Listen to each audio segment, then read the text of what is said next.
Welcome to Facts TV News, where everything is true. Rising virus cases slow down vax drive in Portland. Similar to the rest of the island, the northeastern parish of Portland has been experiencing a surge in COVID-19 cases since late December, a situation health authorities believe was driven by an increase in social events and festivities during the Christmas season. The parish chief medical officer, Dr. Sharon Lewis, said that the spike began in the last week of December and has continued into the new year. While the spike is believed to be driven by the highly transmissible Omicron variant, which a visitor to the island tested positive for upon returning to the United Kingdom several weeks ago, its presence is yet to be officially confirmed in Jamaica. The spread of this transmissible variant could be a contributing factor to the sharp rise in cases, Lewis said. As at the 11th of January, there were 192 laboratory cases of COVID-19 for 2022. This is a 146% increase over the 78 cases in December 2021. As of January 11, we were at 2,681 total cases confirmed by lab tests since the start of the pandemic, she said, urging more people to get vaccinated. Lewis noted that the weekly positivity rate moved from less than 3% at the end of November to 35.5% by the end of December. Indications are that, with the sharp rise in cases since the start of this year, the weekly positivity rate is no more than 60%, she added, while addressing the multi-sitting of the Portland Municipal Corporation. Our staff has also been affected by the COVID-19 pandemic, as well as other conditions, and so there is a delay in our start to the community COVID-19 vaccination interventions for 2022. This will, however, get underway when the staffing recoups, Lewis concluded. Of the parish's roughly 81,000 residents, 14,128, or 17.4% of the population, had taken the first dose of two-course COVID-19 vaccine, while 13,094 residents, or 16.1%, were fully vaccinated. Additionally, 305 persons have received booster shots. St. Elizabeth coming under COVID surge. Mounting coronavirus infections are worrying health sector administrators in St. Elizabeth, but lower than average hospitalizations have been given sojourn to Western officials amid a widespread crisis nationally. Parish manager for the St. Elizabeth Health Department, Sean Bissett, believes that the spike is linked to the highly transmittable Omicron variant. On January 1, there were 32 persons in quarantine or isolation at home, Bissett said, but that number has ballooned to 625. Of that number, 382 are confirmed infections, while 243 are contact-to-confirm cases. Bissett disclosed that the health workers at primary care facilities have had to be reassigned to monitor the cases. There are more than 700 healthcare workers manning the Black River Hospital and health centers across the parish. Primary care is currently under siege because as members of staff, they have to be assigned to monitoring these patients, Bissett reported. We are also monitoring the contacts of these confirmed cases to make sure that we can categorize the spread. Although we are in at the community spread, we have to do what we have to do to make sure that it eases the burden of what is happening in the society, he said. Meanwhile, 15 healthcare workers across the parish have tested positive for COVID-19. Bissett noted, however, that this has not impacted operations at the Black River Hospital, since the number of patients requiring hospitalization was relatively low. Black River Hospital has 4 confirmed infections and 1 suspected case, said Bissett. I think the fact that we have such a low occupancy level in the hospital or COVID patients requiring hospitalization is due to the fact that the virus is not affecting people as seriously as in the past. We're not getting people who are that sick, said Bissett, attributing to the trend to the Omicron variant, which scientists say is more contagious than Delta, but less likely to cause severe illness. JTA willing to have amicable wage talks, says President. Hours ahead of the meeting with the Jamaica Teachers Association delegates to decide whether to accept the government's most recent salary offer in the group's ongoing wage talks, JTA President Winston Smith is making it clear that his organization is not being antagonistic towards the government. Speaking to reporters yesterday, following his keynote address in the inaugural service for the Executive Committee of Anchovy High School Past Students Association in St. James, Simit said that both sides must be willing to have amicable discussions on the issue. Views will always contend, and I cannot challenge or crucify someone for having a different thought. What we want to do is to sit around the table and discuss the matter in a manner that will redound, contribute greatly to the benefit of both sides, said the JTA president. We just have to be honest and straightforward and put all the cards on the table. One thing I do know is that whatever the delegates say is what I have to speak to, because the JTA is not the president, it is all of us working collectively as a unified body. The JTA has already rejected the government's previous offer of a 4% salary increase in the ongoing back-and-forth discourse over wages and benefits. The government has not revealed its latest salary offer or what benefits are attached to the offer.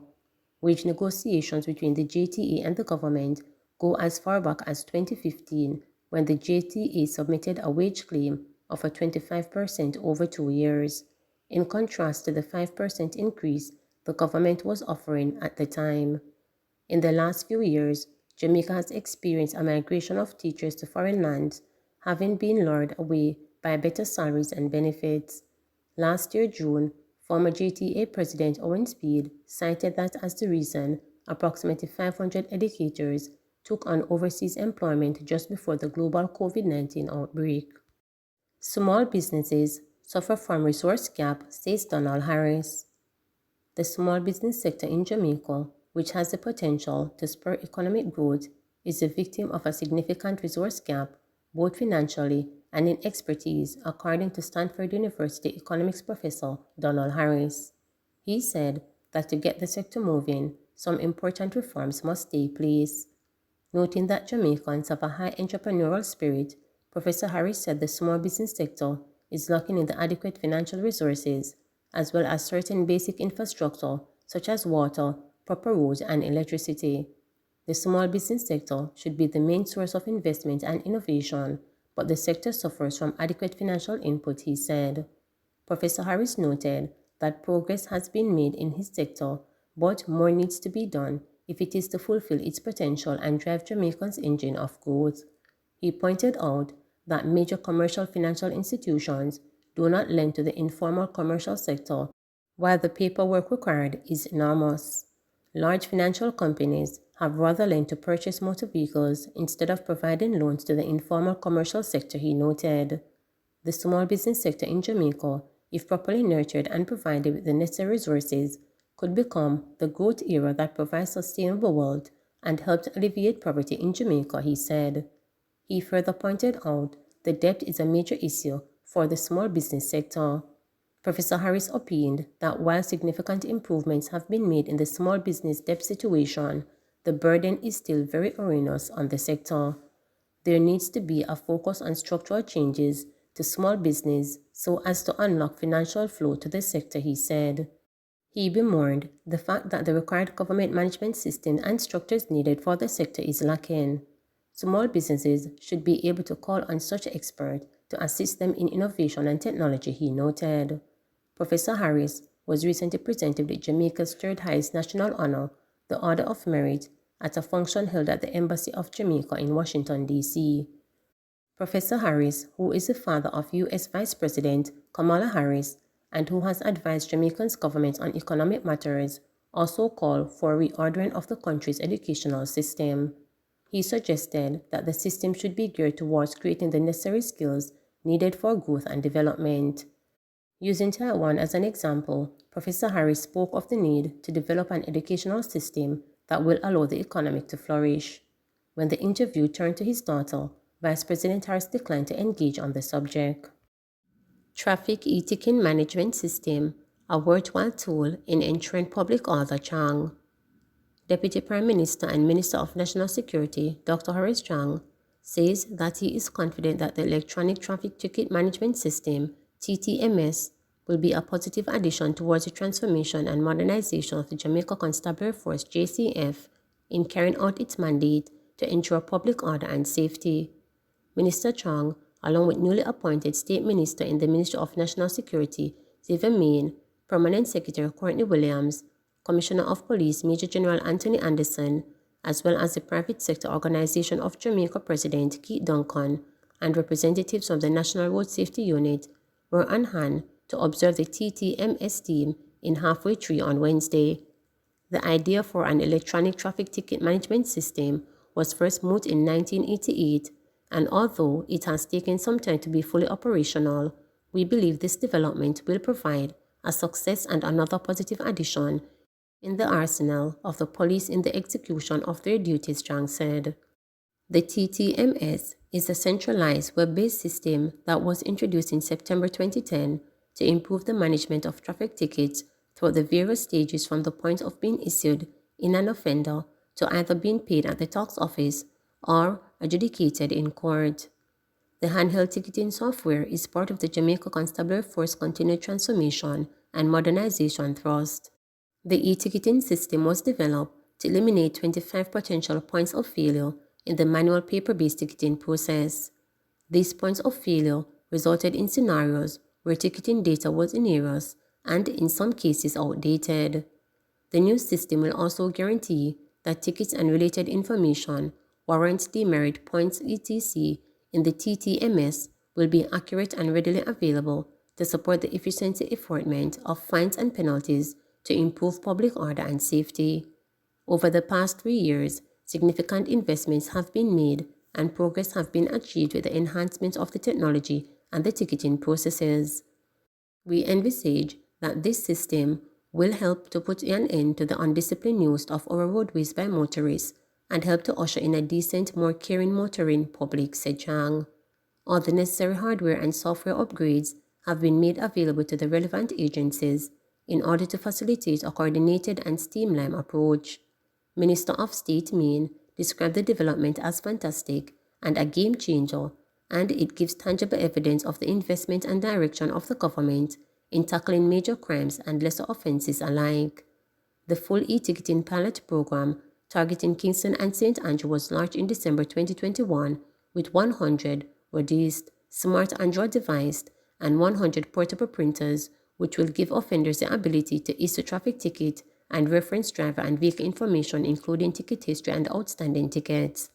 The software was developed by eGov Jamaica through consultation with the Ministry of National Security and the Jamaica Constabulary Force Technology Branch and Public Safety Branch.